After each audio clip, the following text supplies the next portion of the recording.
those who are, I'm seeing your faces, and I'm going to ask that some of you show me your faces. I'm going to be asking you some questions so that I know who my audience is. So again, my name's Laura Gleason, and I have been in real estate now for 20 years, almost 21. My baby is 21 today. And I know how long I've been in this career because I was holding her as an infant while I was studying for my state exam and all that kind of stuff. And she's no longer a baby. So prior to my real estate career, I have a master's degree in higher education administration. I used to work at the college level, and I taught some classes, leadership classes actually at the college level, and helped develop some curriculum. And then as I was, many can relate, I was growing my family and decided to switch careers and get into a flexible career so that I could be raising my kids too. And so I've been in real estate now for 20 years. And actually in case you guys don't really recognize me in the real estate community, all of my sales have been in the Santa Cruz area, which is where I live. And I've been managing here in San Jose now for 4 years, and absolutely love the management side of things. And I still have a small team over in Santa Cruz that's still selling. So that I have my finger on the pulse all the time. And I have over 75 agents here in my office now that I work with. Keller Williams has a different role than many offices have. We have this role called team leader. We have an office manager, and we have a broker, and we have a team leader. And the team leader's role is to work with all of my agents on business development and growth, so that whether they're a brand new agent or what we call a mega agent, a top producer, that I'm working with them to help get them to the next level in their business.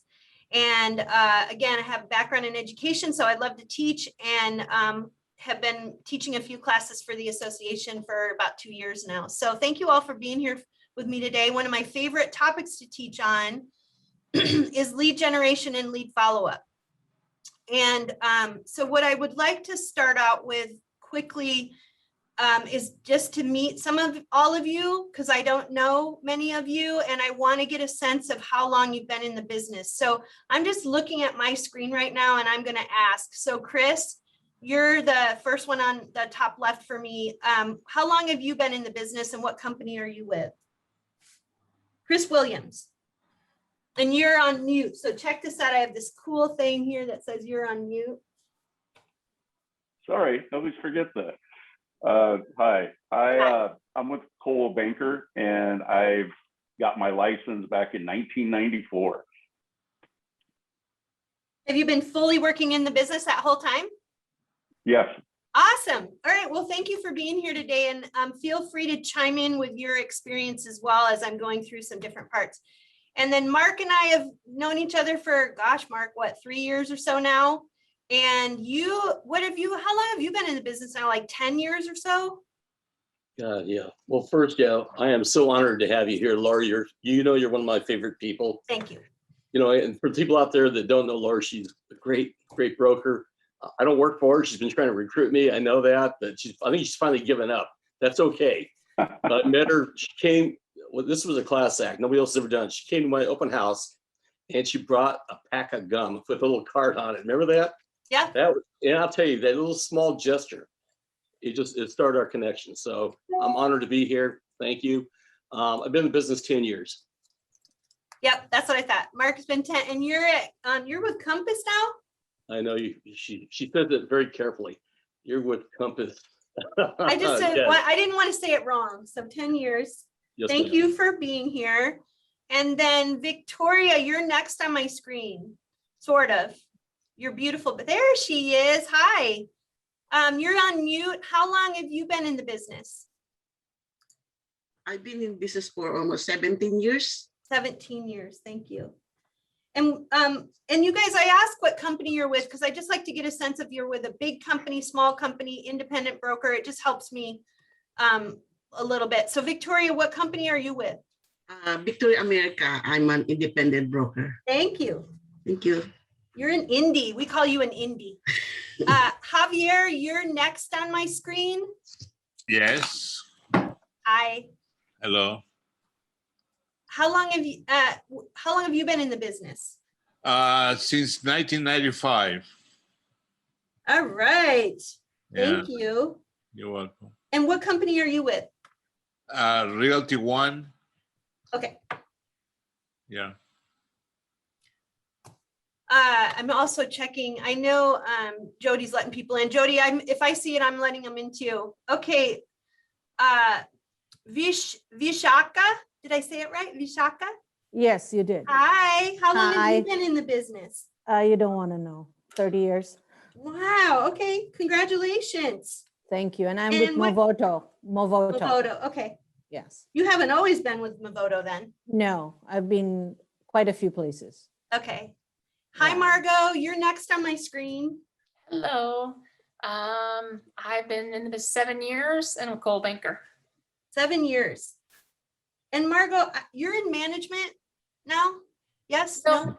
No. No, Listening. I'm on the SCRA board. I'm the director of education, but I'm not cool. in management at Coal Banker. Okay, cool. I know we've been in at least one meeting together, so it's nice to see you. Yes. nice to see you too. Margarita, you're next on my screen. Well, yeah, I've been like, I'm a real estate agent, licensed for about 17 years. I work with a team currently at campus in Los Gatos. Cool.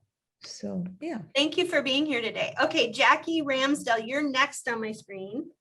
Hi, Hi. I've been in the business for 18 years and 5 of which was with a new home builder recently. So I'm back at resale. And I am with Windermere Valley Properties in Morgan Hill. Cool. Hey, Chris. Jackie, Hi, Margot. Hi, Devana. Okay, Diane, you're next on my screen from Diane from ORTC.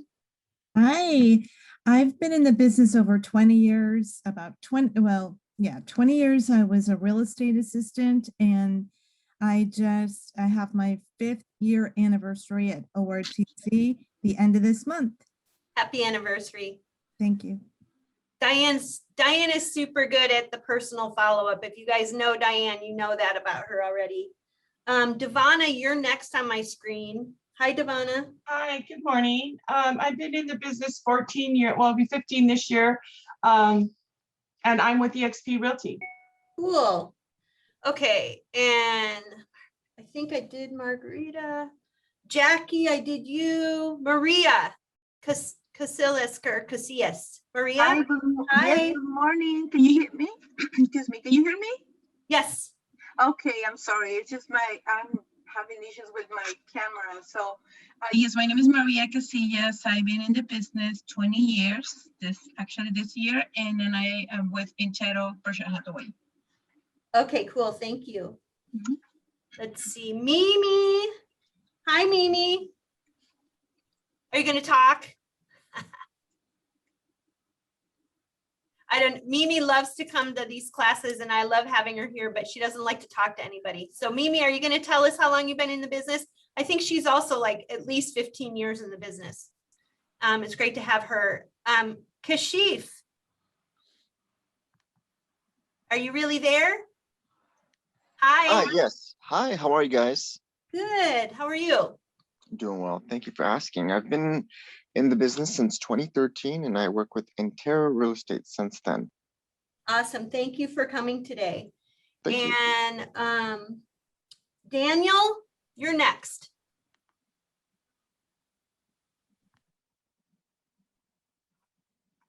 Are you there, Daniel? Okay, we'll come back to you. Ricky, how about you? Ricky Soriano. Hello, hey Laura. Hi. You I've been in the moved. business. Yeah, been in the business 20 years. I with Vesta Residential, an independent broker. Say it one more time. Vesta Residential. Vesta? Yeah, Sounds like you have an assistant there with you, maybe. yeah, it's my my dog. Aw. Aw. Thank you for coming. And Thank you. then I've got Ron. Ron, I think you're maybe I don't think I've missed anybody else. Ron, how about you? Hi, yeah, how you doing? I've been in business 15 years, and I'm looking at something a little different in this class, is to get more my property management business going. So I don't do sales anymore, but I did sales for about 15 years. Okay, but that's okay. What we're going to cover today is good for any type of sales business. And it's really interesting. Did I miss anybody? Welcome to Google Meet. We Enter the just meeting had pin. we just had one person join West. I don't know who West is, but West just joined. Was that Ron? That's not Ron, is it? No. Oh, Ron, I see you now. West. Who's West? I don't know if they're connected to audio. I know there's no video. So Okay. maybe when they right get it going. Okay. Well, thanks you guys. Did I miss anybody else? I don't think so. So you guys are really an experienced group here. I don't feel like I have any what we'd call newbies at all, like people even 1 to 3 years in the business, which is really interesting to me. Because usually with this type of topic, it's new agents that are like, what's lead gen? How do I do that? And what's lead follow-up? But I also know in working with agents for as many years as I've been working, because I mentioned I've been in management for 4 years. For 3 years prior to that, I was a coach for realtors. And so I guess you could say I've been coaching for 7 years or longer now. And what I found is that many of us were never taught correctly at the beginning of this career, how to do lead gen and how to do lead follow-up in a systematic, professional way. I'm not going to say correctly or incorrectly. I'm going to say systematically and professionally. And so that's some of the things I'm going to share with you today that I hope are nuggets for you that you can add to what you're already doing. And so I appreciate that you're here today. And I think regardless of how long you've been in the business, I think you'll take some stuff away. And also, because so many of you have been in the business this long, I think it would be great if you have some nuggets of wisdom that you would share. I think that would be great also. Now, I have a couple things I'm going to put in the chat real quick for you guys to think about. And we're going to base some of that. So I put the first question. I have a couple questions and just a couple thoughts. Question number 1 is, what are you in the business of selling? And then number 2, what is your job? It's supposed to be what is your job description? 3 is just a thought. People aim for nothing and hit it with amazing accuracy. That's a Joe Nigo quote from Brian Buffini. Next one is, why generate a lead if you're not going to follow up with it? And then the last thing I put in there is, every no is one step closer to a yes. So just some things to think about. I'm curious. I'd love 1 or 2 people to answer the question. What are you in the business of selling? Mark. You're muted, Mark. Oh, I'm sorry, kiddo. You forgot to put the sign up. Yeah. No, I'm in the business of selling me. Right. That's what the business of. And I think you guys have all been in the business long enough to know that we're not really in the business of selling houses, especially in a market like now. They sell themselves. We're in the business of, why should somebody work with me instead of somebody else, right? That's really what we're in the business of. And I think it doesn't matter what your product is in sales, your why is someone working with me instead of someone else. Unless you're the only person selling that, whatever that is, that product, then you've got competition and you're working on having enough people, because we live in an abundant world, having enough people that want to work with you. There's always enough to go around. So I'm going to go ahead and share my screen. I've got 2 screens going today. I have my laptop going as well, which is, I think somewhere it probably just says Laura Gleason, because I like, on my laptop, I can use it as a whiteboard with a stylus, and I might draw some things out for you. But I have a PowerPoint that I'm also going to share with you. So I'm going to go to that right now, which means that it limits my ability to see all of you. So if you're raising your hands or wanting to comment or ask a question, Jody, maybe you can help me a little bit, but please just speak up, because when I'm in my PowerPoint, I can't necessarily see all of you. We know how this Zoom world goes. So let me just move this to slideshow mode so you guys can all see it better. Okay. And let me get a nod. Mark, I can see you. Can you see my screen? Okay, thank you. So again, we're here today to talk about the fortune is in the follow-up, predictable lead generation and lead follow-up plans. And I want to start with why you are here. I didn't really ask anybody. I asked how long you've been in the business, and I asked what company you're with. Can I get a couple people just to, I guess Ron mentioned that he's more focusing on property management. So I know why you're here, Ron. Can I get a couple people to tell me why they chose to take this class today? I'll start. If you Okay, don't mind. thanks. No, I Because I don't. want to learn from one of the best people out there. Oh, thank you. You know, Appreciate it. Listen, this is a business of, I always encourage it. Here's my little speech, but you want to learn to earn. That's the secret. If you quit learning, then you're not going to earn anything. It's just the Right. way it is. So Absolutely. hope We that helps. we have that on our wall in our training room here at our office. It's learning for earning's sake, not learning for learning's sake, right? Yep. So awesome. So my money picture there resonates a bit with you then. What else? Why are there a couple other people that can say why they're here or what they're hoping to get from today? Yeah, I can. This is Chris. Okay, Chris. Just here to, well, like you said, pick up a couple more nuggets on different avenues of lead generation. I used to get a lot of my leads doing door knocking and open houses, and during a pandemic, you can't do that. So I'm trying to access my sphere of influence more, and I'm doing a Buffini class right now for that. But yeah, any help I can get to generate some more leads, I could really use that. Okay, awesome. And I hadn't mentioned, but I've been getting coached by Buffini and Company for like 17 years now. So that is a huge background of mine. So you will definitely see some things that I present today that came from there. And I give them credit for it. So I don't think I made any of this up. I got it from somewhere else. We have a term at Keller Williams called R&D, which usually stands for research and development. And we affectionately call it rip off and duplicate at KW. So lots of great stuff that I've learned over the years that I'm going to share with you. Anybody else? What else are you hoping to get today so that I make sure I cover what you want? How to get back in touch with, people you have sort of left off somewhere on the way. Awesome. All right. We're definitely going to talk about that. Thank you. Yeah. Anybody else want to add anything else they're hoping to get? All right. So a couple of things just to get your mindset mindset in the right place for this class. I want you to think about moving from what we call E to P, entrepreneurial to purposeful.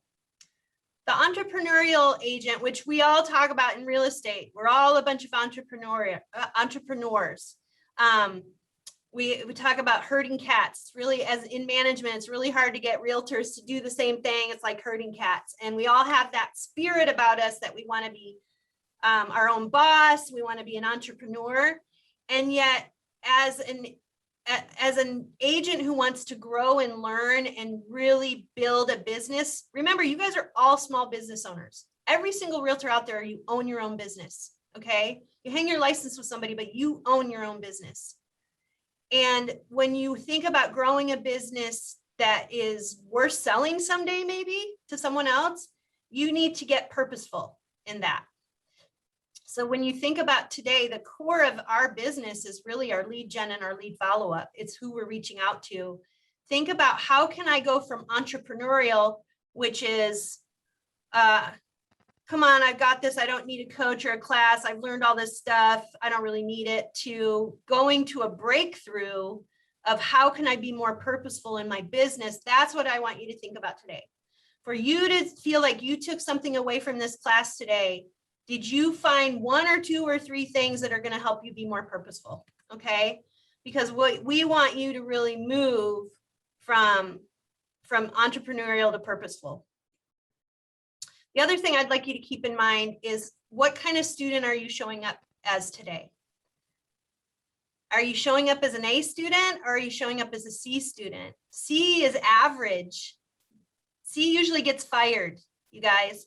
So it's, hey, you're your own business owner. It's up to you. One of the things I love about Brian Buffini is he talks about the win the day formula. And I know for me, I am awake all night long if I'm thinking about work. And so I try to end every single day with, did I win the day today? Can I go home and focus on my family or whatever I've got going on with my personal life and shut work off at some point and sleep well at night?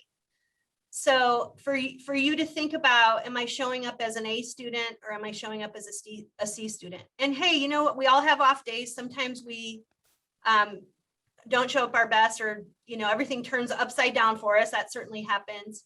And you can, because you're your own business owner, I always say you can quit for the day as long as you're going to wake up and get started again the next day. So hopefully today you're able to show up as an A student and really get something out of this class. Okay, so those are just mindset things that I want you to think about. And now we're going to dive into some content, starting with the basics. What is a database? Can I get a couple of definitions of a database? Again, I can't see very many of you, so someone, Vishaka. Yes. What is it? It's a gold mine. Oh, I love it. A gold mine. What are some other definitions?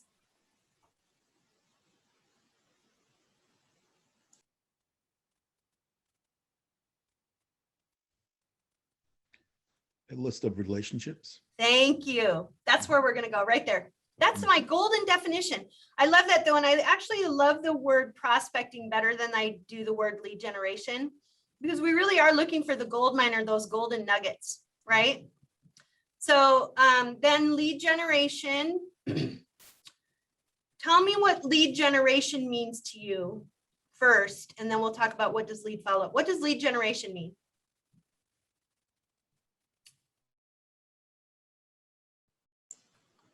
Finding an able, willing person or family that wants to engage in a real estate activity. Awesome. Okay. Meeting a newer person, right? Meeting someone you haven't met before. Lead generation is really kind of a one-time event. It's meeting a new person or talking to someone about real estate for the first time, right? It's a one-time event. The follow-up is where the fortune is. It's like I said, why generate a lead if you're never going to follow up with the person? What's the point? So then it's all the follow-up plans, the part after the event of lead generation that are going to help you with that gold mine. And doing that professionally, systematically, and consistently. So what is a database? A list of relationships. Absolutely. Is every relationship the same in your database? That's a pretty easy question. Okay, I can see Mark doing this, so I'm going to go with no. No, absolutely not. We always talk about our SOI, our sphere of influence. And yet I know there's people you know out there that you have some sort of relationship with that you wouldn't say are part of your SOI, your sphere of influence, right? Your SOI is usually more of your inner circle. We also hear it called the circle of influence. And there are other relationships that you have in your database. Let's say, for example, Diane Fletcher is a perfect example here in this class. She's a rep for Old Republic Title Company. And she, for me, is a vendor relationship, a vendor or an affiliate relationship, right? We have those types of relationships in our database. We have a lot of different types of relationships, and I'm going to go into more of the sorting and qualifying of a database to help you really find your nuggets. And then I have one other basic question that I want to ask. What is the difference between a database and a pipeline? Are they the same thing? No, I got Mark nodding no or shaking no. Anybody else disagree? Are the database and the pipeline the same thing? No. Okay, so your database is every single person you know. It should be. I hope you're not a secret agent. Doesn't mean you know them all at the same level, but it's every single person you know. And the pipeline are those people that have discussed that they either want to buy or sell. And hopefully they want to buy or sell right away, but they could be 6 months out, 1 year out, even 2 years out. Especially if you're in this business for a lifetime business and you're following up with people in a lifetime way, you know that they may be retiring in 2 years. So they may be in your pipeline, but not what I would call a 1 or a 2 in a pipeline. They may be more of an 8, 9, or a 10 in your pipeline, which is another way of sorting. So is every single person that's in your database in your pipeline? No. But is every single person in your pipeline in your database? Yes, they should be. They better be. Okay, so that's the difference. You may, let's just say you have a very active pipeline and you have 20 people in there. Let's just go with that number. All 20 of those people should also be in your database so that you are staying in contact with them in a systematic way. Okay, so there's some laws of a database. There's 4 laws. You first need to build it, and that means classifying it. Then you need to feed it. Then you need to communicate to it systematically, and then you need to service it. What does it mean when I say you need to build it or classify it?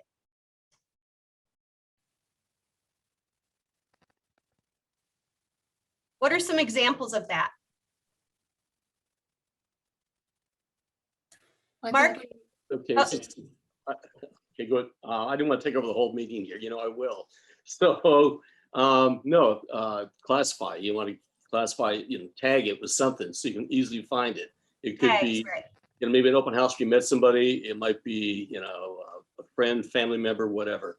So I use the word tag. I like the word tag it. Thank you. And then somebody else was about to add something too. I don't know who it was. It was me. I was going to say by classifying it, I'm a big Buffini person, so I classify mine. He has the ABC system, but it's more, I classify mine as this someone that refers me people on a regular basis. Is this someone that is more like the holiday card person that I just talk every now and then?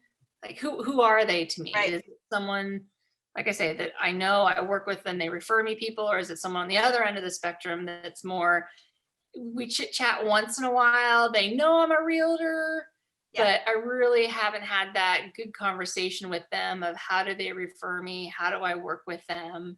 That's something I need to personally work on. But you do have your database of people, but who are they and how do you classify them? And so that to me then later helps me, how do I work with them? Yep, absolutely. Thank you, Margot. Same with me. Like because I'm a big Buffini person too, I had my A pluses, my A's, my B's, my C's.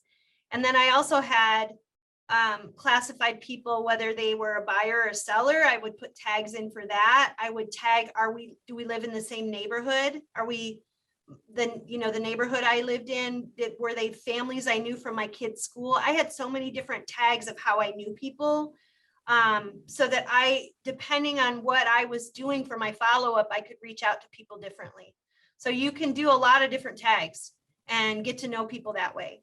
So that's the classifying. Again, when we think of that sphere of influence, we don't know everybody the same way. We definitely have, the way Brian Buffini talks about it, our A pluses and our A's that we know very well, that are in some ways our cheerleaders in our business. Oh, you've got to use Laura. If you want to buy or sell a house, don't call anybody else. You got to call Laura. That's a cheerleader. That's somebody who's helping refer you business and likely doing business with you as well. They've bought and sold homes with you. And so they're a very tight sphere of influence people. And then there's lots more people that we know in the neighborhood. We know from, it could be church or school or different, wherever we're living, different networking groups that we're a part of that we may not know quite as well that are farther out. And then even, like I say, all our vendor and affiliates. I mean, shoot, for me, even all the people that I sold a house for that moved away, I'm still in touch with them because they still know people here. I may not be in touch with them as frequently as I am some of my core people, but I'm still in touch with them. And okay, so then feeding it means adding new people. Okay, we've got the people we already know, and we're hopefully staying in touch with them. And even, I'm sure all of you have people that you say hi to, like, oh my gosh, I haven't seen you in a year. How are you doing? And you realize, gosh, that person's not in my database. I haven't been staying in touch with them in terms of real estate. So it can be a brand new person that you've never met before. It can be adding to your database of people that you know and not being a secret agent. Perfect examples of those would be your doctor, your dentist, your hairdresser, your mechanic. I've helped my dentist buy and sell many properties. I've helped my hairdresser sell property. Do they work with other realtors? All day long. And yet they're working with me to buy and sell properties because I stayed in touch with them. Okay. So a lot of those kinds of people, are you a secret agent when you go into those other professional relationships, or are they part of your database as well? And in a systematic professional way. They reach out to you systematically and professionally. What's the smartest thing your hairdresser does before you leave when you get your hair done? Margot, what's the hairdresser do? They make you look good? I don't know. What the smartest thing they do? They make another appointment. Yes. Oh, They you're book right, another appointment before you even leave. Wouldn't that be great when you hand the keys over to a buyer and you get your appointment book out and you say, okay, 7 years from now, let's book another appointment as you get ready to sell this house and buy another one, right? Not quite the same frequency for us in real estate, but that's the most brilliant thing. The dentist does it too. They book every 6 months. The doctor sends you that reminder when you're a year out. My eye doctor texts me my next appointment next year when I'm a month out. And then I call them and go, that's not going to work for me. I need a different time, but they do it automatically. Okay. So then C is communicate to it systematically. That's your follow-up plans. And I will definitely, we're going to talk quite a bit about that. And it looks like there's some stuff in the chat, you guys. Is there anything that I need to be reading in the chat that I can't see? Can't see the chat. Let me go. Oh, I can see it. Definition, gold mine. Okay, great. Thank you. And then the following, service it. Service it would be follow-up and your pipeline and beyond. Okay. It's your follow-up and putting them, converting, follow-up and converting them into your pipeline. That means they actually are working with you as a buyer or seller. And then what does beyond mean? How are you making a client for life? Okay, next up is there's the 3 C's of the database. So we just did we did the laws of the database: build it, feed it, communicate, service. Now we're doing the 3 C's: contact, classify, and campaign. So contact, who? This is such a great with new agents, and it's not just new agents, but this is something I work with new agents so hard on. You probably have 500 people or more on Facebook. You probably have 500 people or more in your phone. Are they all in your database? Who are they? Do you have just a first name? Do you have a first and last name? So what is a complete contact? First and last name, phone number, email address, mailing address. There's one more that I say. I say there's 5 things that make a complete contact: first and last name, phone number, email address, mailing address. What would be the 5th one?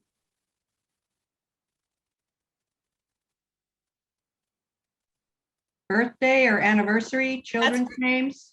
Those are great. Those would be even farther. The 5 for me that are just the 5 basic, and then those birthdays, anniversaries, kids' names are super good too. You're adding more depth. Is their social media contacts? Are you on Facebook with them? Are you on LinkedIn? Are you on other forms of social media with them? So my 5 basics are first and last name, phone number, email address, home address. We're in the business of homes, so home address, whether they buy, sell, or rent, or buy a renter or a owner, and then social media contacts. Are you connected with them on social media? And then the other part on contacts is your METs versus your have not METs, your leads. So METs are people you already know, and your have not METs are people you haven't met yet. So that's back to Brian Buffini or Joe Nigo, who always said the mayor campaign. He wanted to meet as many people as he could and add them to his database. So your METs and your have not METs. And then classifying. How do you know them? Why do you know them? Sorting them. We already talked about different types of groups. Sorting and qualifying them. Do they already own a home? Do they not own a home? How long have they owned their home? Do I know them from the neighborhood? Do I know them from networking groups? Do I know them from the business they own? all those different types of things that you can help to add tags to what you're doing. And then campaigning is what and when. How are you staying in touch with them? What are the campaigns that you have them on for your follow-up? So those are the 3 C's to think about. We're going to dig deeper into that. Any questions so far or thoughts? No, I was gonna say my only thought, my biggest struggle, and I know people have been in this business for a long time, and I talk to some people who have hundreds of people in their database. So I've been in the business 7 years. I still have 72 people in my database. I struggle with growing my database. Okay. Struggle with it. And I understand the whole secret agent and not, but I was like, do you get into groups? Like, what do you do to get more people on your database? It's like, I feel like I have every family member, friend, church acquaintance, and I'm still struggling with growing my database. I feel like sometimes when that's why I have slow business years or months or whatever, is because I just don't have enough people to reach out to. I can only drop Popeyes and phone call so many people so many times without them going, hey, okay, we got it. Thank you. Kind of, that's just my comment. That's where I really struggle. Awesome. Thank you for sharing that. I appreciate it. Does anybody have any thoughts for Margot on that?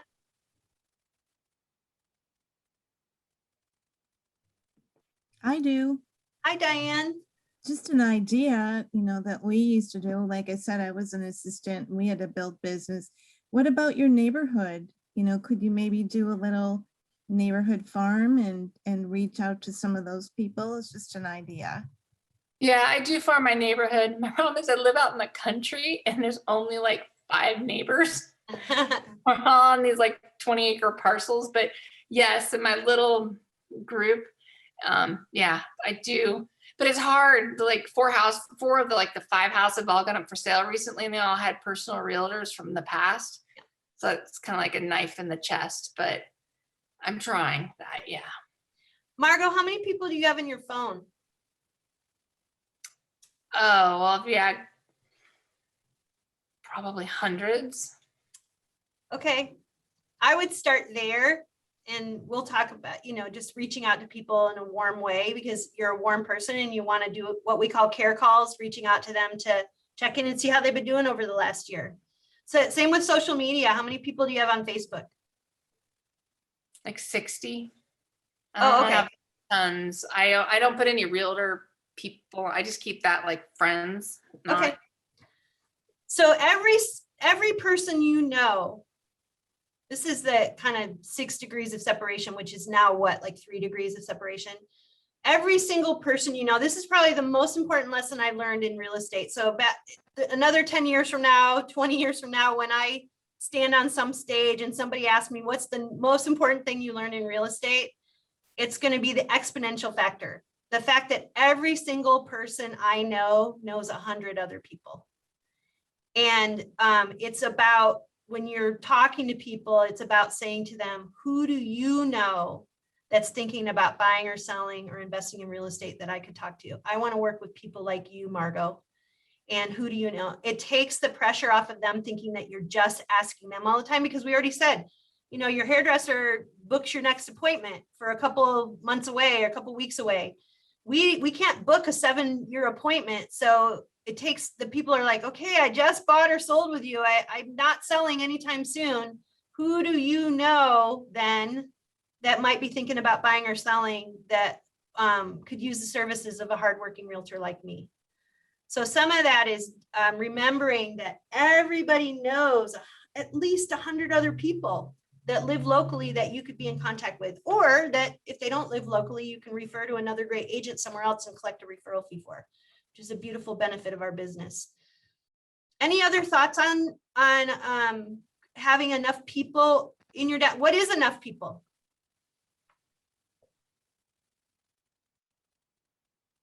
The only other thing I would add to that is it's also about, you're talking about your friends and family. They're definitely like your A pluses, your A's, maybe some B's. You probably have a lot more B's and C's that you're just not putting. If they're in your phone, you're just not putting them in your database. You may not reach out to them the same way if they're a C, but the longer you reach out, the more you stay in touch with them in a systematic and professional way, the more chance that they're going to want to work with you. All right, I'm going to go back to sharing my screen again.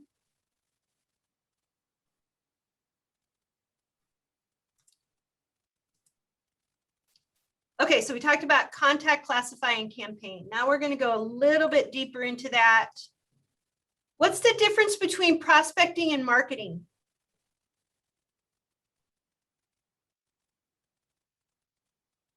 Does anybody have a thought on that? Mark? Yeah, prospecting is looking for clients, I think, whether it's buyer or seller, and marketing is selling your product. Whatever your product is, whether it's yourself, your listing, whatever your product is. To me, the biggest difference between the two is one can take your time and the other one usually takes your money. Okay, so you've Yeah, I got, would say one is like active, like prospecting. Yep. And the other one is, excuse me, kind of passive. You're kind of waiting for things to come in for Right. you. right. Thank you, Chris, for that. Prospecting is your active time. You are out there selling your services, why people should work with you, meeting people, and I know Chris talked about door knocking and open houses. That was a very active way that we put ourselves out there, right? And then marketing could be the just listed, just sold postcard that you do along with your listing or in your farm area. It's more of that marketing. It's the putting your contact info on the bench, the bus bench, or all those, the shopping cart, all those different things that people do. It's more of a money related and passive way, whereas prospecting is more direct and more your time. You can do a lot of prospecting for a little money.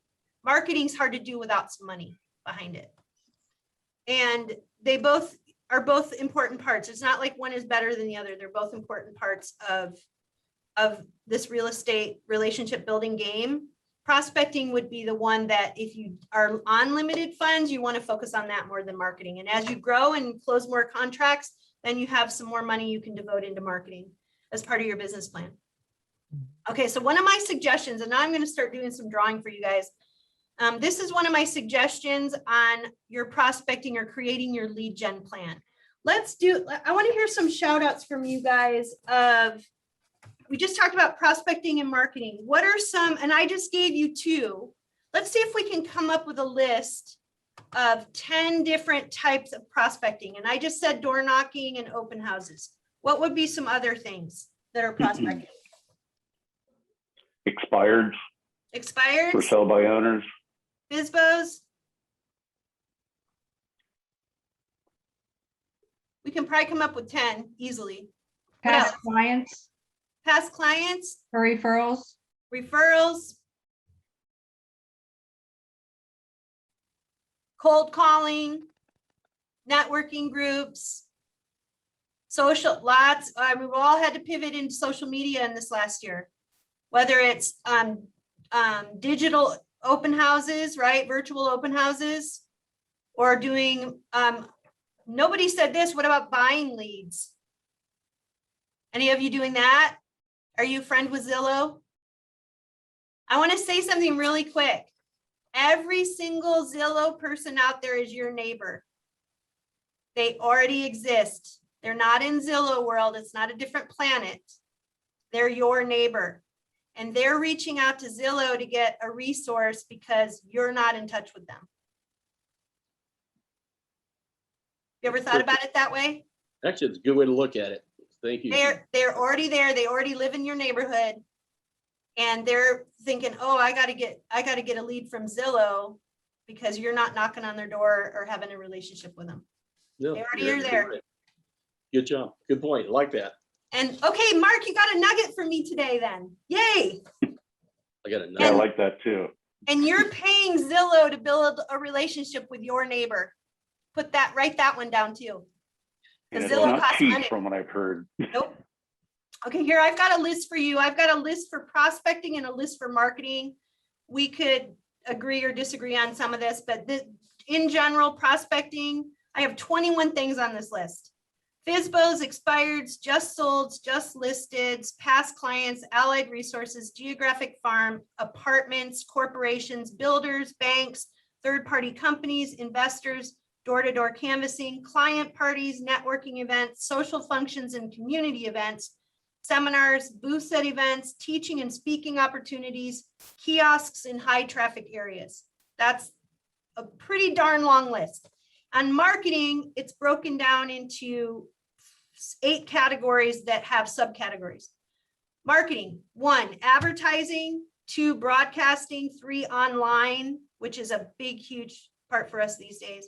4, farming, 5, direct mail, 6, promotional items, magnets, calendars, 7, PR, and 8, sponsorship types of marketing. I used to sponsor all my kids' teams, so that kind of stuff. So again, you want to have a combination of the two. Now I'm going to switch over to, okay, I have to stop sharing. I'm going to go to my laptop here, and I want to show you something. Oh, wait, let's see if this works without me. I think I have to show my screen first. Can you guys see this? Nope. Okay, so I have to share my screen first. Oh, did my whiteboard show up for everybody? Can you guys all see whiteboard? Yes, we can. Okay. We see thank white. you. Okay, so this is just my fancy way of drawing. So I'm on my laptop as well as my desktop computer today. So we just named a ton of different ways that you can prospect and market. And I had mentioned on my slide, I want you to focus on 3. I don't want you to be a jack of all trades and a master of none. So I want you to focus on 3 to 4 things that you do well and dig deep on. We don't want to surface swim. We want to deep dive into our relationship building. So I'm just going to draw for you. And I have no idea what color I'm on right now. So let's just see what comes up. Okay, we're in green. Perfect. Green for money. I'm not a very good drawer, and stylists are really hard to be an amazing artist. So I'm just going to draw this for you. Can you guys, is my drawing showing up? My fancy drawing? What does that look like? Yes, it looks like a table for a ringmaster. Oh, perfect. I thought it would look like a hillbilly without missing teeth. Oh, okay, and some teeth missing. It's a stool. So the first person who spoke up was that Vishaka spoke up. It's a stool. It's a 4-legged stool. Okay. Yeah. Now, would you agree that if a stool only has 2 legs, it would tip over? Would we all agree on that? And Yes. does it need more than 4 legs? No. Okay, so 3 to 4 legs on a stool is all it needs. So consider this your lead gen plan, okay? Consider this your lead gen plan. There's going to be, you get to pick 3 to 4 things that you focus on and do really well, meaning that you deep dive. You don't just jack of all trades, I tried 10 different things in real estate and none of them worked, okay? So the first one, always the first leg of your stool, some people like to call them pillars of your business. The first leg of your stool is what? What's the most important leg? We just got done defining it. The whole class is about it. It's your database. Your database. Your database is the most important, right? Would you agree? It's got to be, these are your Mets.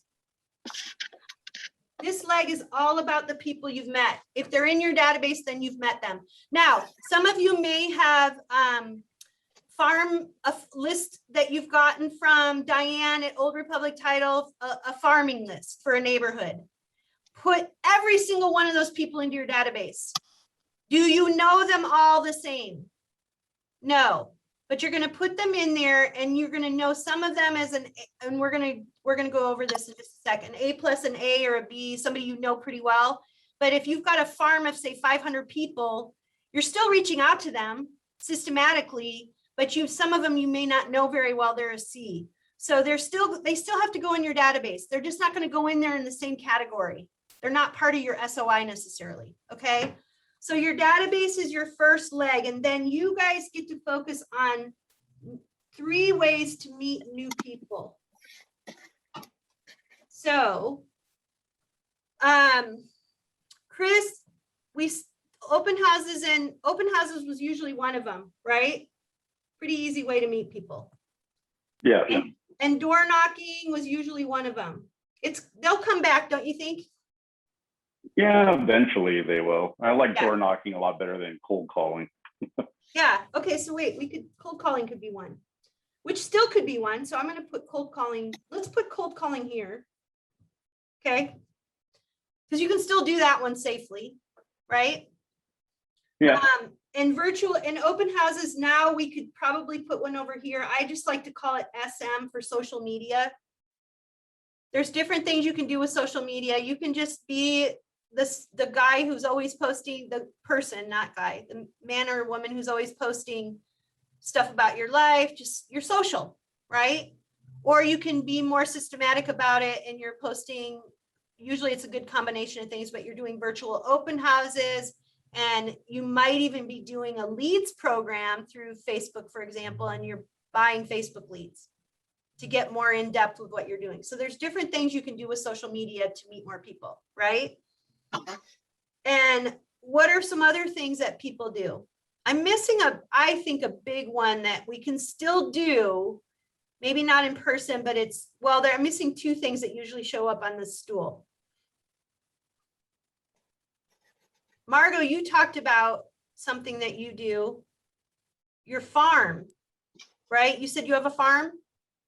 No, I just have my neighborhood that, okay. well, that I communicate with. I do have things I send out to them. Okay. I do Popeyes to my group and. Great.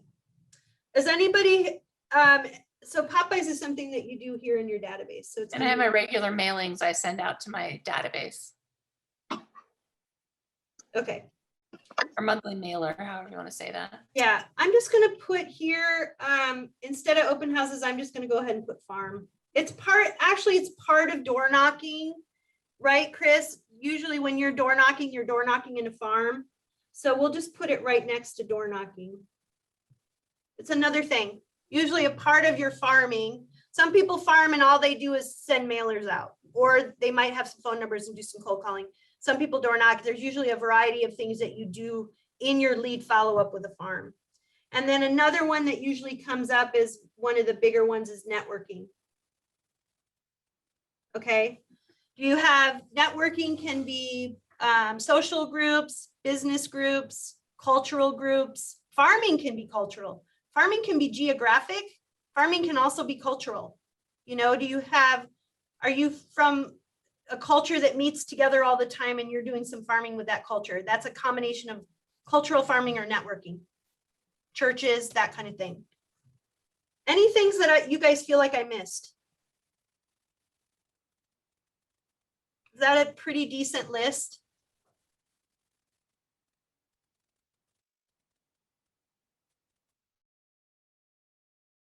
So the goal here is to pick 3 to 4 things. One is always absolutely, you don't get to choose a different, you don't get to not have this one. That's absolutely part of your lead gen plan, is what you're doing with your database and your sphere of influence. The people you already know.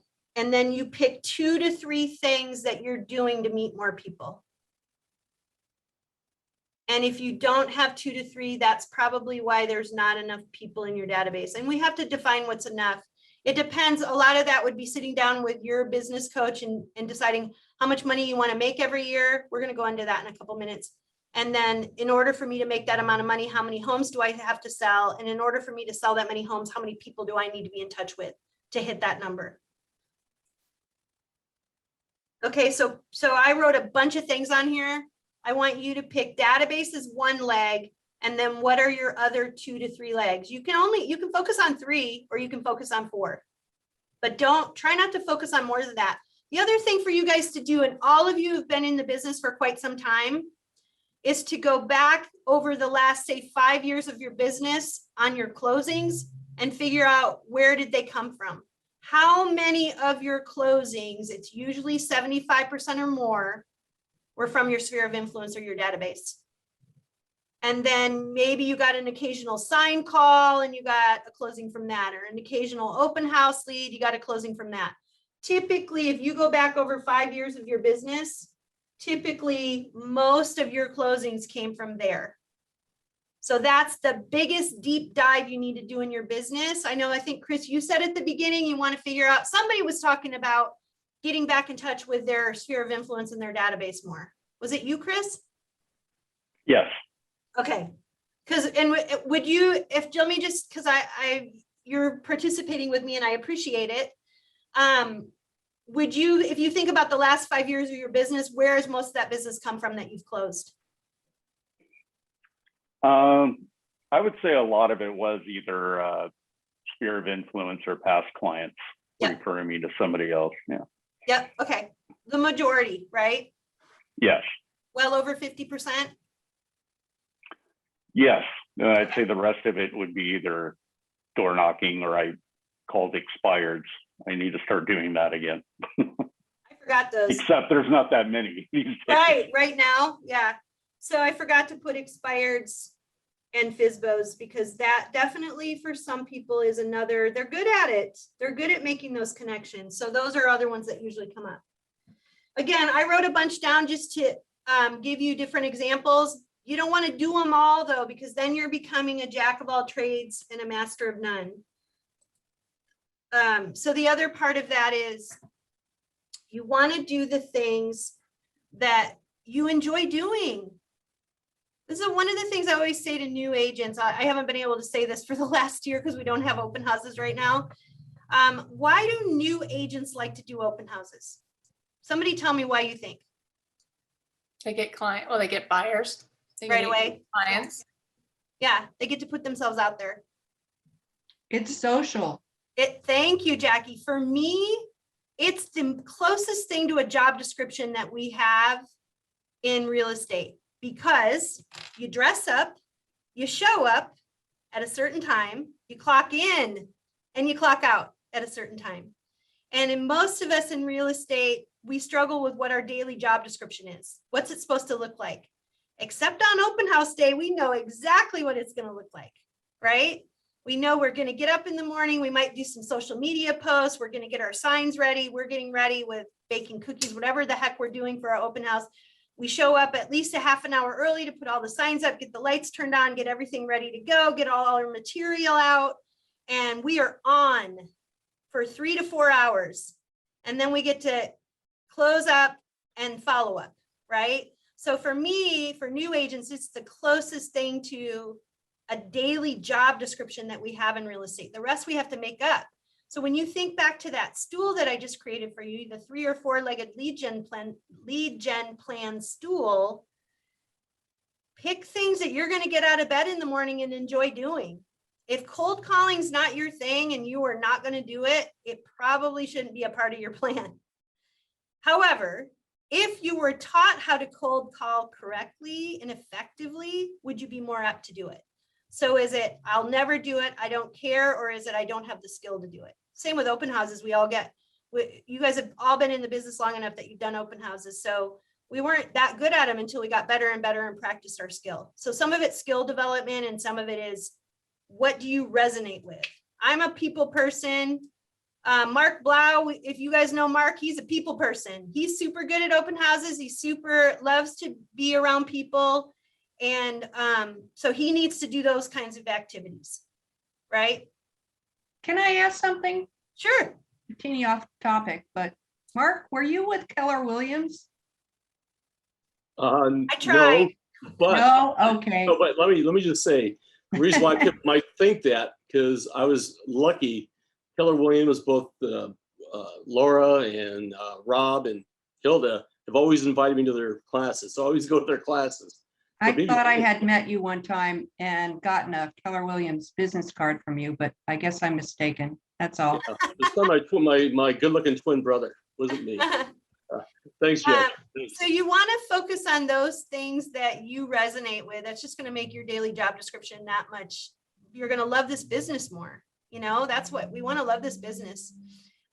Okay, let me go back to, before I go out on another tangent, let's go back to this slideshow. So prospecting, focus on source 3 to 4. I know I have 3 here. I have lightened up a little bit. and said, okay, 4, a stool can have 4 legs. I usually try to get you to just focus on 3, because usually if you go back and look at your business, the number one source of your business is your database and your sphere of influence, period. And so that's the number one focus. And then you add a couple others that you're getting some business from. Most of us don't need 4, because that's when we've watered it down too much and we're not doing a good job. Because you want to deep dive in your follow-up on just a few things. And unless you have a team or a part of a team, you don't have enough people power to deep dive on more than 3 sources usually. And then in terms of marketing, you're going to add it when you have the money to add it. That's part of having a smart business plan. There's a lot of things you can do on prospecting that don't cost a lot of money. Hey, Laura, yeah. That's a quick question. I mean, is there a chance we can get a copy of these slides you've done? Is that something that you can share? Maybe you can. I understand it might be proprietary, but you think about it and let us know. Yeah, let me think on that one. Okay. I have That's a couple fair. of And I handouts. understand if you say no, I would understand. Yeah. Problem. And I know that some of you are probably already taking pictures of them because you're high tech and you're taking pictures of every single one. Okay, next up. So now let's move in. We talked about lead generation. We've talked about database, talked about the laws of the database, sorting, qualifying, all that kind of stuff. Now let's talk about lead follow-up. There's a couple things I want to focus on around that. And I think I'm going to go to my next slide because I want to go here first and then I want to go back. So this is something I learned in the last year that's just brilliant because I had never looked at it this way before. And this is the life cycle of the real estate relationship. So you got this lifeline. This is the horizontal line here. And then you got a vertical line over here and a dashed line over here. Again, I mentioned lead gen is really a one-time activity. The gold, we talked about the gold mine. The gold is here, you guys. The fortune's in the follow-up, the lead follow-up and conversion into a pipeline that then gets you here into escrow, okay? So there's something in this beautiful lifeline here, life cycle of a relationship called the law of emotional proximity. What is the law of emotional proximity? Does anybody know? I have a definition, but I'd love to hear what you guys think it is.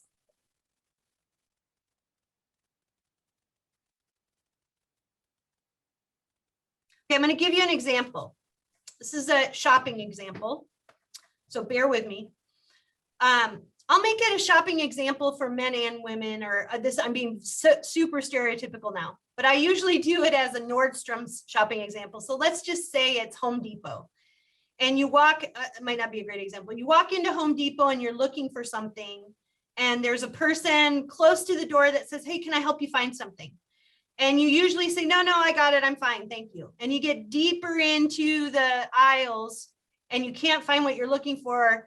And, or you have found it, but you have some questions about it. There's a bunch of different options and you have some questions. Do you go back to the person at the front who offered to help you at the beginning, or do you find the closest person to help you at that point? That's the law of emotional proximity. The law of emotional proximity states the brain is more closely associated with objects close to each other than it is when objects are spread farther apart, spaced farther apart. So the way that the law of emotional proximity shows up in our business is over here in the lead, follow-up, and conversion section. So here, I'm going to draw something for you so that I can explain it better. So I'm going to go to my back to my other screen here, to my whiteboard.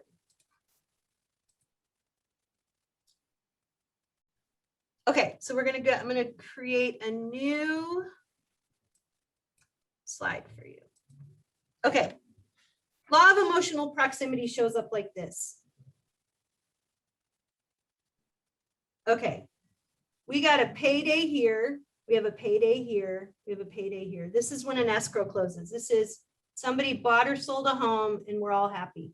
Okay. There's some stuff that happens that's that lead, the follow-up that happens to get you to the escrow point and get you into contract. And then the day after escrow, we're back down here. We're starting that relationship again, okay? And we're building to the next contract, and then we're back down here again.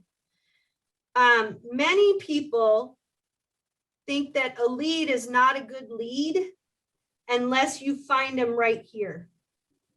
All right, unless you find them a month or two before they're ready to get into contract. But remember when we talked about the hairdresser, a hairstylist example of the smartest thing they do is book an appointment before you leave. And I said, you know, we have someone buy a home and then we get our calendar, our day planner out and say, okay, 7 years from now, I'm going to give you a call again, right? That's this point down here, okay? They just bought a house and they're here again. And what are you doing to follow up with them? Because the gold mine is they know other people, at least 100 other people that they know that they could be referring business to you. So the gold mine is you got to be following, I'll just do it over here. You got to be following up with them all along the way, not just right here when they're a month or two away from an escrow. The law of emotional proximity states that the person is going to be more likely to work with the person closest to them when they need them. You don't go back to the person at the front of the store. You find the person closest to you to help you. So if you're not following up in a systematic and professional way throughout the year, 12 months in a year, and all of a sudden it's June 15th and someone got a big promotion or they're moving because of work-related event or they're getting married, whatever the life event is that prompts them to need to buy or sell a home, and you haven't been in touch with them for a year, are they going to remember you or are they going to be remembering the person who's been in touch with them? That's the law of emotional proximity. That's why the lead follow-up is the fortune and why you have to do it systematically, okay? And things happen And unexpectedly. So if they're not someone that you think is going to do something now, their circumstances can change and they could be. Yeah, buyers are liars and sellers are worse, right? They say, oh no, it's going to be 3 years before I need to buy or sell something. And then life happens and there's a promotion or an unfortunate death or whatever the life event is that all of a sudden their life changes. And if you haven't been in touch with them, you know, I always think about the family times you're together for holidays, say Thanksgiving. Real estate is talked about at the Thanksgiving table. And if you haven't been in touch, are you the one that's at the top of the mind that they're thinking of that they're going to call to be the family's realtor? Right? Does that make sense? So what are you doing in a systematic way during the follow-up phase to get people to here to escrow? So if you thought about that law of emotional proximity, and the reason why I didn't draw it here, I could not draw the bell curve thing for my life on this. I couldn't draw the bell curve, but the bell curve really goes in this middle section here on lead follow-up and conversion. This is a very short time of the life cycle relationship, and we all know this is very short. 60 days, 30 days, sorry, not 60, 30 days or less, right? So this is where the magic is, or where that gold is. Any thoughts or comments on that part? Have you ever thought about it that way before? You guys are not brand new that are in this group with me. So I got to look at you again. Have you thought about it that way before? Yes, no, nods, maybe. No, I know. This is a new one for me this year. It was a class I took. I'd never looked at it that life cycle of a relationship before. In the law of emotional proximity and how that affects what we do. Okay, so let's dig a little deeper into that part of it then. I mentioned, okay, so we went back here. So law of emotional proximity, are you at the top of the mind when they need you? These two go hand in hand. And what do your follow-up campaigns look like? Remember we talked about back here, we talked about campaigning. What and when? What are you doing to stay in touch? Okay, Brian Buffini people out there. Calls, notes, pop-bys, right? Doesn't have to get that much more complicated than that, except that I would definitely add some social media stuff in there, and I would add some emailing because it's easier. The point is to make it systematic. It's got to be both. There can be some emails impersonal. You can make it personal too. Got a little bit of both. And then how often are you doing it? And are you a secret agent? Who are you reaching out to? Does everybody know you're a realtor? If they don't, shame on you. It's not their fault. It's yours. Are you reaching out weekly, monthly, quarterly? At Keller Williams, we recommend 36 times a year. Divide 36 by 12. How many is that a month? Show me your fingers. Thank you, Chris. 3 times 12 is 36. What could you do 3 times a month to be reaching out to somebody? And Margot, I have an idea for you on Popeyes. What can you be doing 3 times a month to reach out to someone? You're muted. Oh, I was just saying writing a note. I was trying not to talk so much, but I was like, write a note. You could call somebody. First of all, thank you guys for participating. This is so much more fun for me if I have people, so I don't mind you talking at all. And we don't want to just hear Mark the whole time. You know, I know I can mess with him. But yeah, okay, so everyone, let's just break it down. I have a list here somewhere. Let's just break it down a little bit.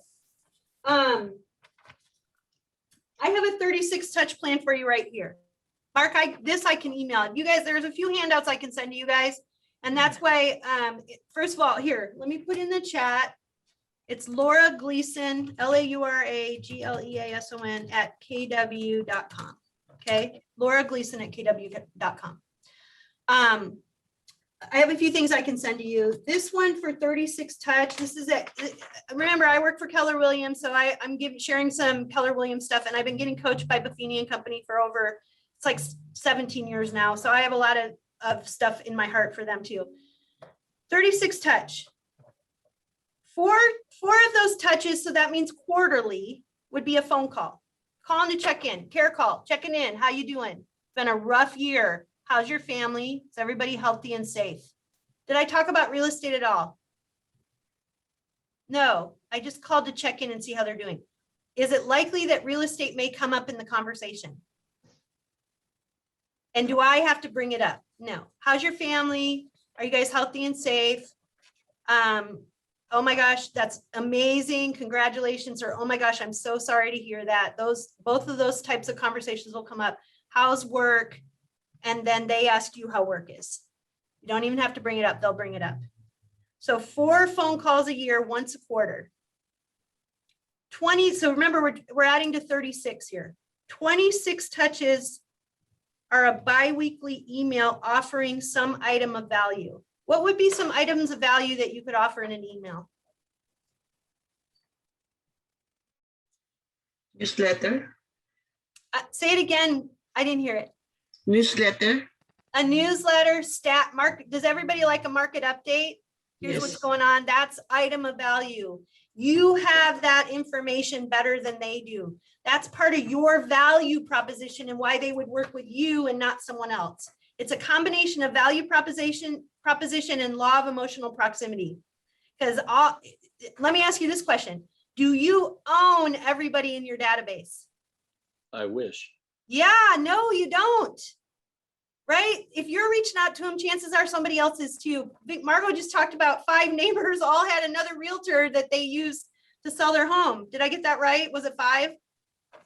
So yeah, you don't own them. Other people are reaching out to them too. So why are you valuable? Why would they work with you? 2 reasons.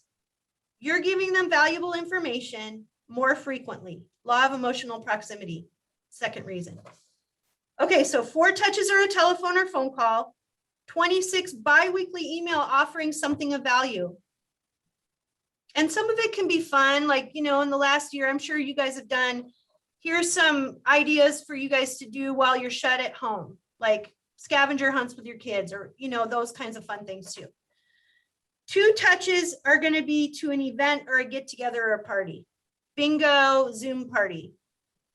I'm just thinking of events that you can do that are where you're not actually in person with someone. Some, you know, so 2 touches are going to be that kind of thing. I have a charity that I've worked with for, oh gosh, over 10 years now. That's every year we put this film festival on and we raise money for a local charity. And this year it's going to be our 2nd year we've had to do it on Zoom. But I'm still reaching out to every single person in my database and inviting them to the event and still doing a lot of promotions around it. So this is a great Brian Buffini moment for a client party. There's so many touches that go into a client party. First, you send a save the date email. So there's 1 touch. Then you send them an invitation in the mail. That's the 2nd touch. Then you follow up with a phone call to check in, make sure they're coming. Okay. Then you see them at the event. Okay. Then you follow up with a thank you note afterwards. Thank you so much for coming. I really appreciate. If you ever have any questions about real estate, I'm your gal. Give me a call. If you know anybody who has real estate questions, I want to work with people like you. 5 touches right there on one event. And that can be an online event, inviting them to a charity event or whatever it is you're doing. Okay, so 4 touches. So I'm going back to my 36. 4 touches, telephone calls once a quarter, 26 touches bi-weekly email offering something of value, 2 touches a year or some sort of event. 4 touches are a promotional direct mail type of thing. That's where the notes come in or the pop-bys come in. Okay, you're popping by to leave something at their door, or you're sending them a handwritten note, and you can stick a promotional in there, a magnet, some things that fit in an envelope. So promotional direct mail, it can be your mail. It can also be your mailing. Like if you guys are doing a monthly mailing or a quarterly mailing or whatever, add those in. You're going to have some different flair, but the point is it's 3 times a month and you can do it in different ways. It's not just calling them or it's not just emailing them. Put some personal flair in there too. And then of course, add social media in there, social media interactions. Man, all of a sudden you're reaching out to people way more than 36 times a year. You really are. And I know some people that say 48, which is every other week they're reaching out. Okay. So whatever you do, but you're doing it in different ways. And if you add it up, for me, I like to focus small and know that it builds. So for me, if I can just think of 3 things I'm doing a month, which turns into a quarter and then turns into a year, boom, I've done it all. So what 3 things can you do a month? And then what are you doing in the quarter and what are you doing in the year? Remember at the beginning, I talked about the win the day formula. And I mentioned, I sleep better at night if I feel like I've won the day. Well, this is a Brian Buffini moment, and I love this moment.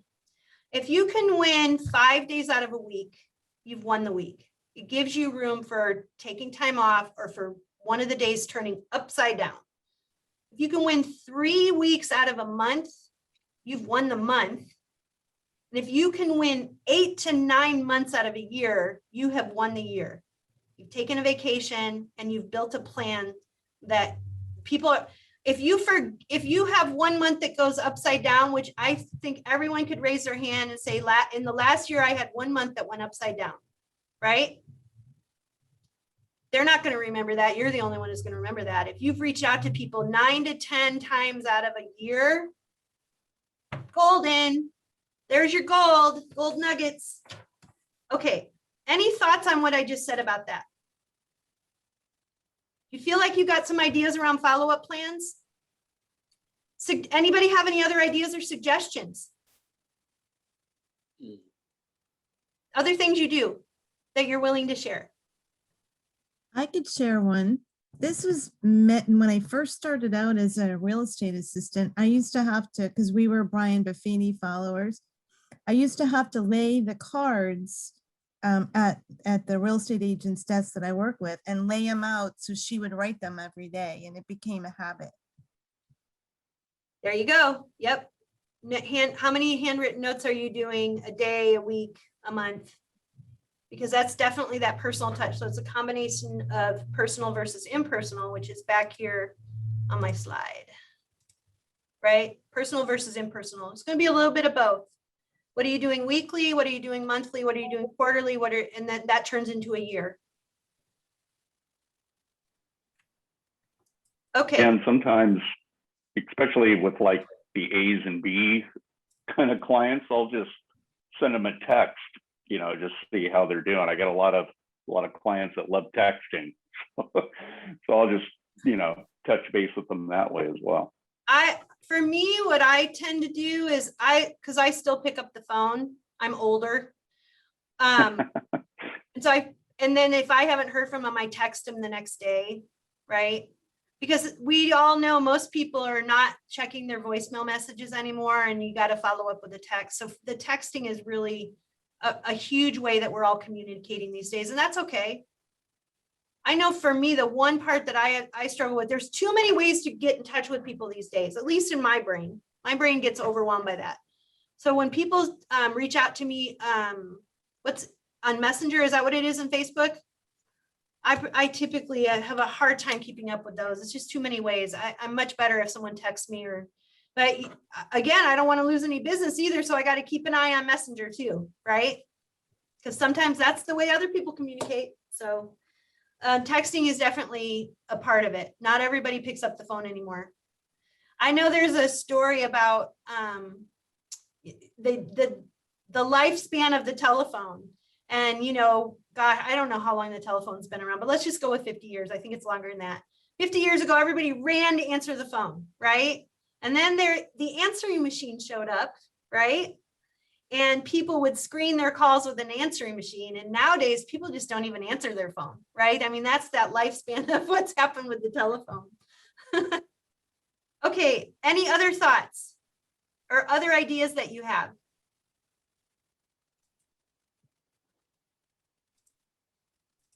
So we talked about, come on, move backwards for me. Here we go. Law of emotional proximity and top of the mind marketing go hand in hand. How frequently are you doing it? And then what are your campaigns looking like? Make it systematic. It's just going to make your life easier. It becomes part of your job description in real estate. Personal, impersonal, weekly, monthly, quarterly. And that's going to get you from here through this part. Remember, it's not just lead follow-up, it's conversion. Are you having conversations where you're finding out that people want to buy or sell so that you can move them here? So that's when I go to this one. That's something really interesting to think about. Remember at the beginning of this, I asked you to go from E to P, to go from entrepreneurial to purposeful in your career. So that's what this funnel talks about. First, you got to generate the leads. You got to follow up with them, and you got to set some appointments. Some of those appointments might just be having coffee with people or whatever, tea, coffee, Zoom meeting, checking in. And it's going to build into having some appointments around buyer agreements and seller agreements.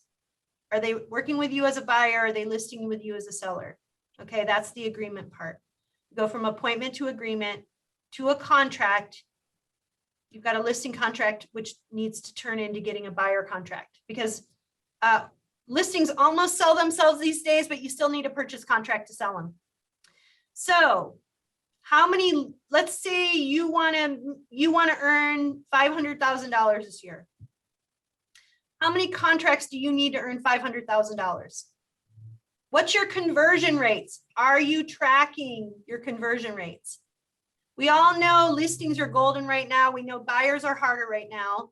So how much of your business is listing focused? How much of it is buyer focused? Is it 50-50?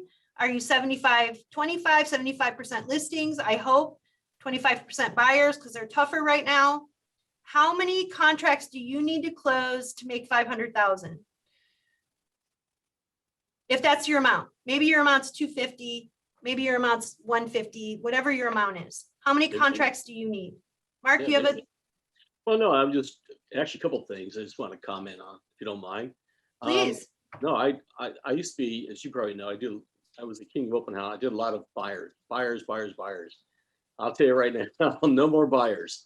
I'm going to probably just pass buyers over to other agents, like some of the people here. I just don't want to deal with them anymore, especially in this marketplace. So to answer your question right now, I'm focused more going to listings, probably at least 80%, which is just the opposite of what it used to be, 80% listings. There's one other point I was going to bring up and I forgot. I'll bring it up. I'll think about it. I'll let you know. And Thanks, Laura. I'm going to give you guys a couple of tips on listings here in just a sec. So for contracts, we're going to assume that not 100% of them close. So let's say 75% of them are closing right now. That means for agreements, for you to get here, you're going to need, okay, let's just do the math this way. Let's see, for you to get to your goal, you need to have 20 closings a year, 20. How many contracts do you need to get to 20 closings? Well, if 75% of them are closing, then you need 30 contracts to get to 20 closings. Did I do that math right? Close 75%. Close enough. Thank you. And for agreements, because not, especially with buyers right now, you may write 5 offers for them and then they go, I'm frustrated, I'm out, or I'm moving, or whatever. And so you may have buyer agreements, but you may not get them all into contracts. So maybe for you to get to 20 closings, you needed 30 contracts, but maybe you needed 40 agreements to get there. And for you to have 40 agreements, maybe you needed 80 appointments. Maybe your conversion rate is 50%. And for you to have 80 appointments with, say, you're getting 10 to 20% of that from your 3 to 4-legged stool that I talked about, maybe you need 400 to 800 people in your database or leads that you're generating. Just think of the math that way. And that's something where you can sit down with your manager at your office or whoever your coach is and really make this an E to P statement.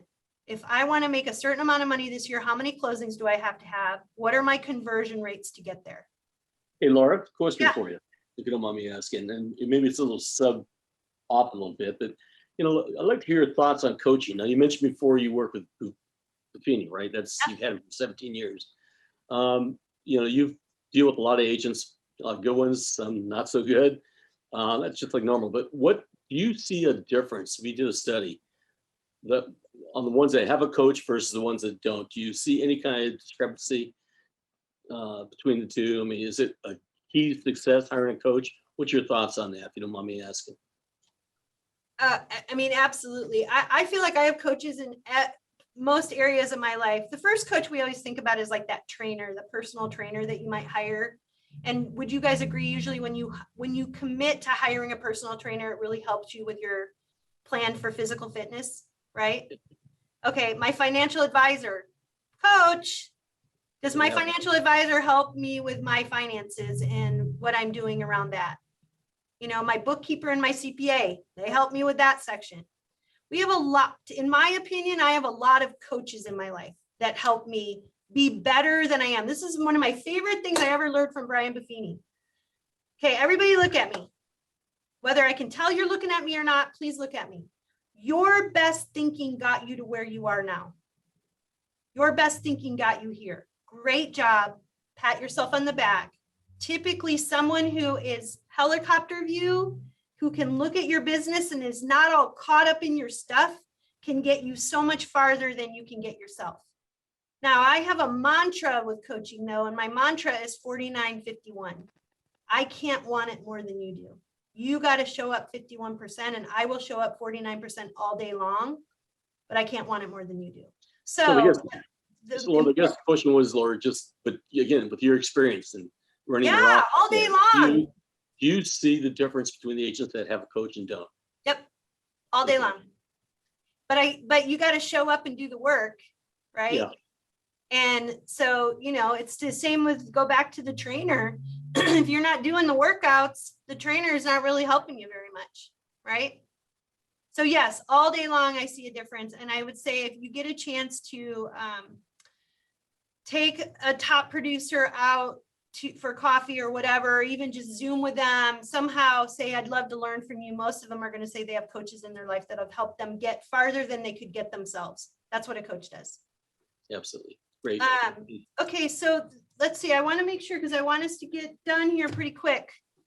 The next part I have is, let's think about this. What is the method or methods of your prospecting? Okay, focus on 3 or 4. How often are you doing it? really, be honest with yourself. You don't have to be honest with me. Be honest with yourself. How often are you doing it? What does your lead follow-up really look like? Are you making it systematic and professional? Every single thing I talked about today was so professional, not in your face, not begging people for the business, just professional. Here's my services. Here's my value proposition. Here's how I show up to serve you. How many Mets do you have in your database? What's that sphere of influence look like? Oh, okay, I'll go through them.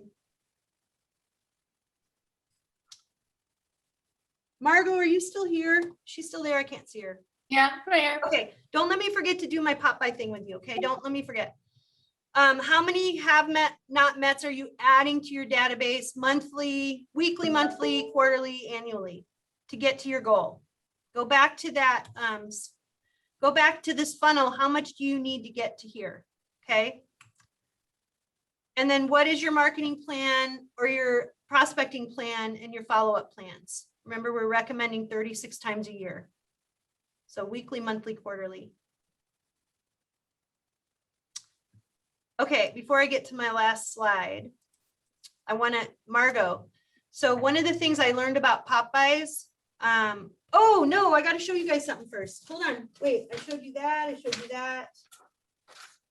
Okay, I have one more drawing that for some people that's really important. And then this will be part of the Popeye thing.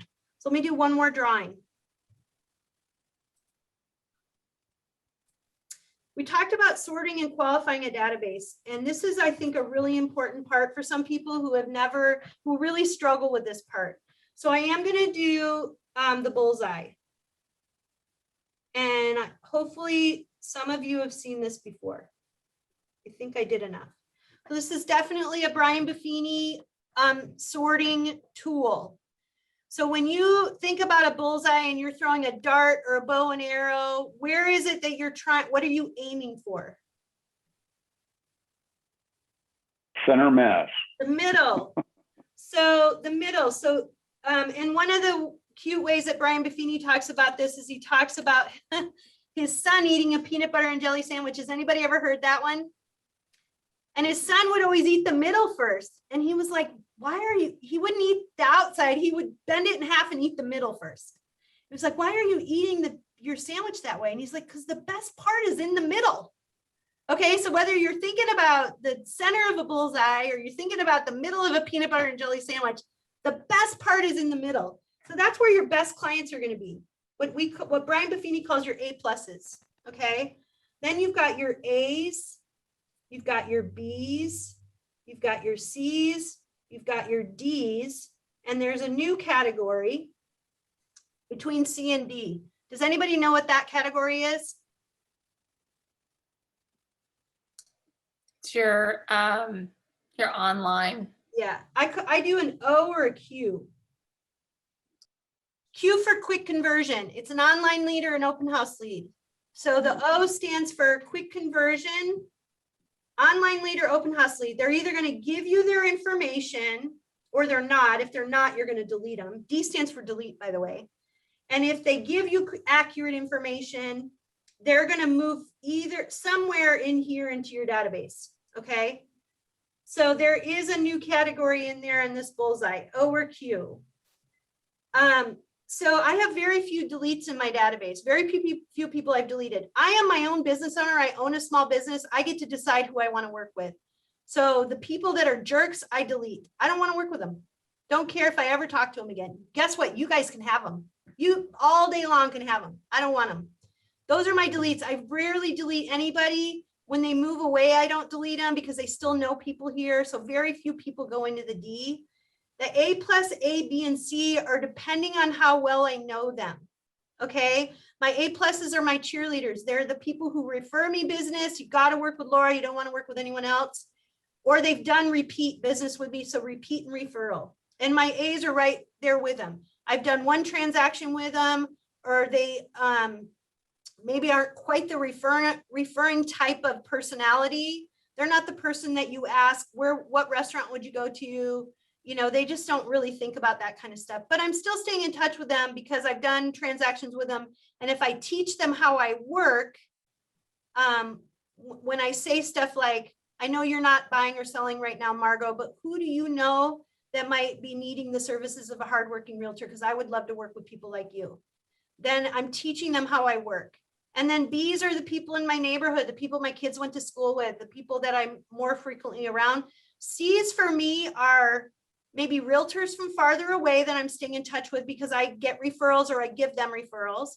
They're my vendors and my affiliates. They're my painter, my plumber, all those people that I might get a lead, 1 or 2 leads a year from, or people I know farther away. They might be people who have moved farther away. I move them into the C. I stay in touch with this group much more frequently than I do the Cs. The Cs are much more of a quarterly touch program for me, campaigns. The A plus As and Bs are weekly, monthly, quarterly. Cs, I send them emails because that's easy, but they aren't necessarily getting a lot of handwritten notes or a lot of the other personal touches that I do. Okay. Does that all make sense for you guys? And that helps you sorting your database into the type of relationship you have with someone. And then you can add tags like Mark and I were talking earlier. Are they a buyer? Are they a seller? Do they live in your farm? Are you tagging them as a farm? There's so many different tags that you can add. One of the things, Margot, I learned about pop buys was I do pop buys quarterly, and the people who get a pop buy from me in January then get one from me in April again. And I'm able to do it financially better for me. Like I'm not spending a ton of money, but I do them all year long. So I have people that they're getting a pop buy once a quarter from me. So if they get it in February, then they're getting it in May again. And then it's, whatever's cute that time of year kind of thing. So I was just going to add that part for me is I spread it out that way a little bit better. My pop buys go to, somebody's joining us. My pop buys go to my A pluses and A's, but not really farther out than that. And I do about 100. So 30-ish a month, 100 in a quarter. I don't know if that helps. That's just Yeah, it does. Yeah. So I have one other slide that I want to share.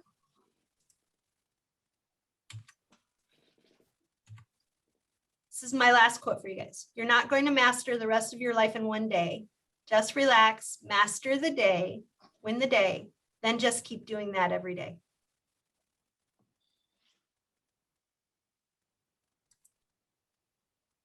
Are there any ahas? I would love to, I think, Mark, you got one nugget from me. Are there any nuggets that you guys received today that you'd like to share? I like the gold mine thing. Who brought that up? Was that one of these people here? About I guess you were talking about prospecting, whatever it was. And, no, you were talking about what was a CRM. A database. What is the definition? Database. What is database? And I like and I thought it was great. Who said that? It was I think it was Vishaka. Was it Vishaka? Vishaka, give her a nugget. I like that one. Thank you. Let's see. Your database is your gold mine. It's a list of relationships. You don't necessarily know them all the same way. And there are nuggets of gold in there. You're prospecting for that gold. But you have to dig and get it. Otherwise, it just doesn't sit there and hit you in the face. I love it. It was a great one. Was that something, Shaka, that you made up? Or is it something somebody told you? Or how'd you get that? My uncle always says that all the relationships you've had, all the people on your phone or any other database, they're a gold mine. You have to keep digging to get to it. I love it. So there's another nugget I learned. Thank you. So, and I want to add to that one that I had a mind-blowing conversation in the last week. I always say to my agents, focus on the units and the volume will show up. Okay. Focus on the units, the volume will show up. I never had taken it to this level before. And I was talking to an agent in the last week who was talking about units. She focuses on units. And she basically said, those are relationships that I get to help. And so every unit for me is a relationship. And I just loved that part of it. Every unit, you talk about the units in the closing, we talk about that in sales language. We are just in the best, we're in the dream coming true business, right? We help people's dreams come true. Every single unit that you close is a relationship that you got to work with. And that part for me is the gold, right, Vishaka? That's the gold in there that you get to work. Absolutely, yes, absolutely. Other No, nuggets, I got another one, if you don't mind yes. me. Okay, well, not a nugget. I just thought it was something great. I mean, I've heard it before, but I really liked it.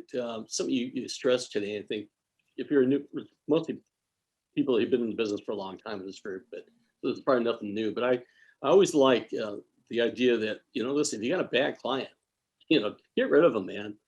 It's like, you got to dump them right away, because it ends up, they're going to cost you both emotional and physical energy, and you can spend your time instead finding opportunities with people that want to work with you. Dump them. I wouldn't just dump them. I would refer them to either your worst enemy, who's an agent, and get referral. That's what I would do. Every time God closes a door, he opens a window. And that for me is that energy that happens when you let go of something that's an energy suck for you. Another window opens up that you get to work with another relationship, another gold nugget that you get to serve. Absolutely. So you own your own business. You don't have to work with people you don't want to work with. Don't get rid of all of them though. Or you're in the wrong business. But I'd like to hear some more gold nuggets, not just Yes, mine. me too. What else, you guys? What today was a nugget? Come on, they're all being shy today. Okay, another one. I know.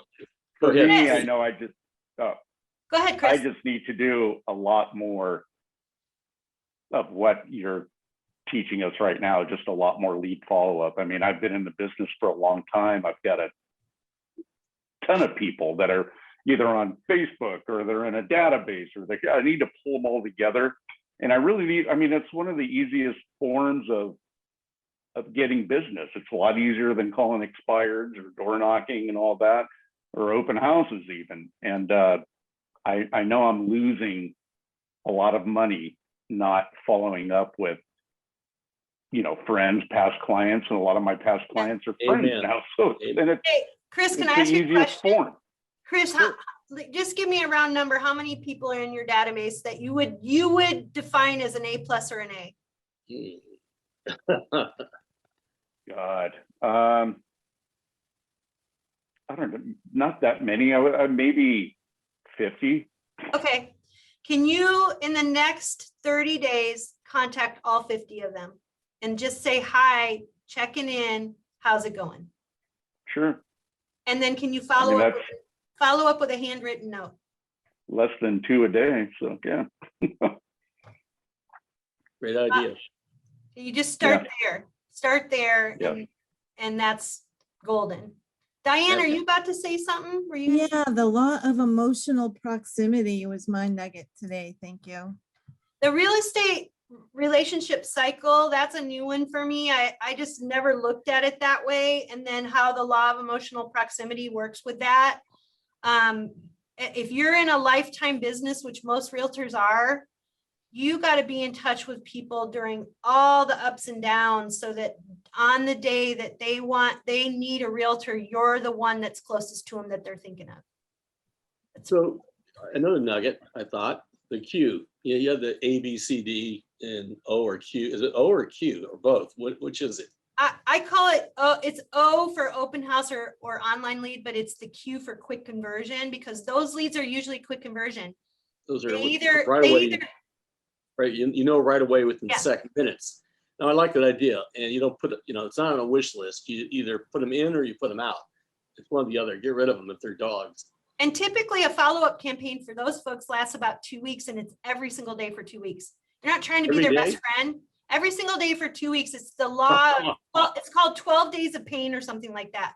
You're Oh. not trying to be their best friend. You're trying to see if they really want to work with you or not. And you're going to find out in 12 days if you follow up every day, text, email, call, whatever, if they're serious or not. They're either going to say to you, yes, I really want to work with you, or they're going to block you or whatever. And they don't want to work with you. And even then you put them on a quarterly follow-up campaign. Yeah, I was gonna ask you. Yeah, that makes sense. But 12 days, huh? Every day. 12 days of pain. Look at, I Oh. think you can Google that and there'll be No, some. that's great. I think it's a great idea. Do you use no, are you using the on the follow-up and nurturing your clients, Laura? Are you using the stuff built in within Keller Williams, or do you have your own third party, What do you use them for nurturing your clients? What kind of Again, follow-up? I've been working with Buffini and Company for 17 years, so most of my follow-up is with them. Although because I'm Keller Williams too, I do a lot of Keller Williams stuff. So you're using their systems to do the follow-ups? Yeah. Okay. Interesting. If that's helpful for some people, just to have a system, it really helps me. I need systematic stuff too, so that's really helpful to have someone who's back to that R&D, rip off and duplicate. If there's a system already out there that resonates with you, and if you get one more sale by paying for that system, it's probably worth it then. Any other nuggets or ahas that came up today? I have a question. Is there a CRM that you folks are using that is really useful in order to follow up with your clients? I love the Buffini one. That's my favorite. So that's actually something I was looking to put a class around, is get some agents that have a CRM that they use and that works for them. And there's a lot. Yep. No, But I would, And just for have them me- talk about it. For me, it goes back to more what Chris said. There's so many good CRMs out there and they cost different amounts and they have different things they do. It's really more about using them. Any CRM that you choose is going to work better if you use it systematically every day, every week, every month. And I think I sit on a lot of webinars like we all do, but I also read somewhere that once you find something that resonates with you, just use it, because there's so many out there that you're going to find something that works here and then here and then here. And then your head's going to spin because you looked at 6 of them and you're going to see that they all do really cool things. But at some point you just have to pick one. Right. And depending on your office, or some of your offices provide them, it sort of depends. You're already paying for them. Believe it or not, when the office says it's free, you're already paying for it. They're charging you somehow for it. even Keller Williams, right? Everything costs a little bit of money. Any other nuggets? Hey, can I make another comment? A couple things I could like to recommend for some people.